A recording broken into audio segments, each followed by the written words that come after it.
Guys, everybody, welcome. It is Friday at noon and we're live pre, intra, post workout nutrition. Just gonna give it a minute so people can chime in, get to the broadcast. It's sound check, everything okay? Everybody can hear me? And then we'll start. Hey Anthony. How's the sound? Everything good? Just gonna give it a minute so the people don't miss the intro. Okay. Very good then. Great. Okay. So,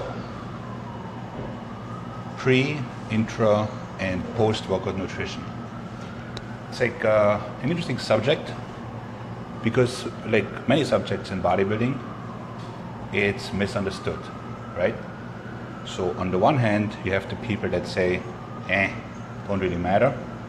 On the other hand, you have the people that have their creatine, citrulline, glutamine stack that stressed out over the workout. So that used to be me.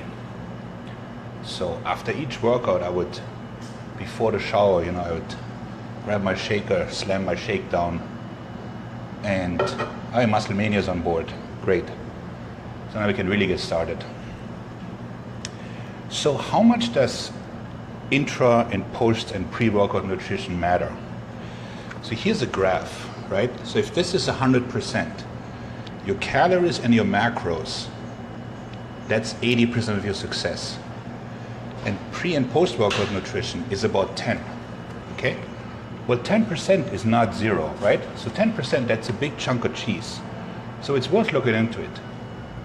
So when you're looking into pre and post workout nutrition, then there's 4 things that matter. So a proper pre and post workout nutrition protocol increases your performance. So you can train harder, longer, more effectively. It speeds up your recovery, which is especially important if you train twice a day or 7 times a week, so you recover quicker for the next workout. It stops muscle loss because training in itself is catabolic, right? So training, you're losing muscle. It sounds contradictional, but it is, right? It's a nutrition that is then being used to rebuild the muscle. And lastly, a proper pre and post workout nutrition protocol sets you up for muscle growth. So it's worth looking into. So when you talk in post and pre nutrition, there's really 2 things that matter, which is your proteins, right? This is whey, and your carbohydrates. Being German, I use gummy bears. So protein in itself stimulates muscle synthesis after the workout, which means you're building more muscle. But it doesn't stop protein breakdown. So the problem is that it's a zero-sum game. So if you only consume protein after the workout, you're building muscle, but you're breaking down just as much, so it comes at 0. The carbohydrates, what they do... Hey Liz, thanks for joining. The carbohydrates, they incite the insulin. So insulin goes up, and insulin inhibits muscle breakdown. So now you start to build muscle, okay? So you have to eat protein and carbohydrates.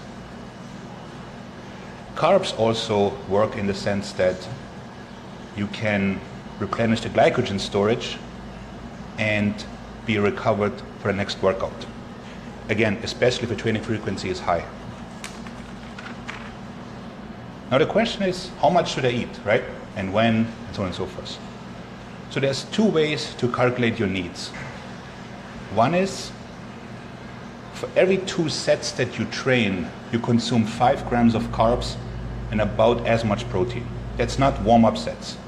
That's actual training sets. So basically what that means is most people train about 20 sets. So that gives you 50 grams of carbs, right? That doesn't really apply to smaller muscle groups. So like if you train arms, a set of bicep curls doesn't use as many calories as a set of squats, right? So that system, I'm a little bit iffy. Here's what I prefer. You consume a quarter gram, 0.25 of protein and carbs for every pound of your target body weight. So what does that mean? Let's say you want to weigh 200 pounds, right? A quarter of that would be 50 grams. So you consume 50 grams of carbs and protein before and after the workout, right? So whatever your target body weight is, that's what you measure. That also then works for cutting. So if you want to lose weight, you consume less. You want to bulk up, you consume more. Make sense, everybody? Got that? Then the question is, when should you consume those meals? So assuming you have eaten already, so you're not eating, this isn't your first meal, you train empty, I would say 30 to 45 minutes before the workout. Then you can have something during. And then the post-workout meal, remember how we were always told the anabolic window closes, you gotta eat right away. If you don't slam your shake down, that's it, right? It's not true. The anabolic window is up to 3 hours. So if you eat before the workout, you're gonna have protein in your bloodstream. So you can easily wait with the post-workout meal. So there's no need to freak out. And then the question is always like, what kind of foods should you consume? So personally, I like to eat my foods. I don't like to drink my carbohydrates. So before the workout, I usually have like a P28 bread or some whole wheat bread. And then I consume a little bit of fat, like 5 grams, give or take, some almond butter, and a little bit of fruit. So fruit should always be eaten before the workout, never after. Okay? So then for my intra workout, so I split my pre-workout into 2 meals. I make it pre and intra. Then for the intra, I have a little bit of gummy bears during the workout, like something high GI, and some whey protein that I sip during my workout. You can also use coconut water with whey protein, or simply Gatorade works, lemonade. It's really up to you. For my post-workout, I don't really like a shake. Shakes don't fill me up, I get hungry. So what I usually do is I eat steak and white rice post-workout. But if you prefer a shake because your stomach's funny after the workout, by all means, that's cool too, right? Should you take out the pre and post-workout when you're dieting, trying to lose weight? Absolutely not. The pre and post-workout is critical when dieting because you keep the muscle. And that's a good question, Park, about the BCAAs. I get to that in a second. Yeah, give me a second. You keep the muscle and you can train harder. The harder somebody can train, the more fat he will burn, the more muscle he will keep. So I would, even if the only carbs you consume are pre and post workouts, I would keep them in the diet. As for BCAAs, I think they're kind of a waste of money. If you have to cut your calories really low, by all means, do it. Does pre and post workout inhibit your fat loss? It does not. Pre and post workout only inhibits fat loss during steady state cardio. For steady state cardio, you don't really need any type of food because it's steady state cardio, right? Who gives a shit? Supplements. Disclaimer. Supplements are 5% of your success. 5% is not that critical. But if you must, you can take some caffeine and some agmatine with the pre-workout. As for creatine, we were always told like you have to slam it down right after.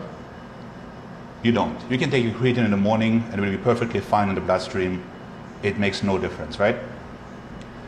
So, to summarize,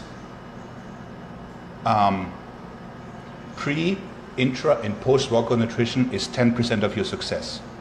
So it's important, but get your macro straight first, right? You should consume 0.25 grams of protein and carbs of your goal target weight. Okay, everybody got that? That's the important formula. And that you split out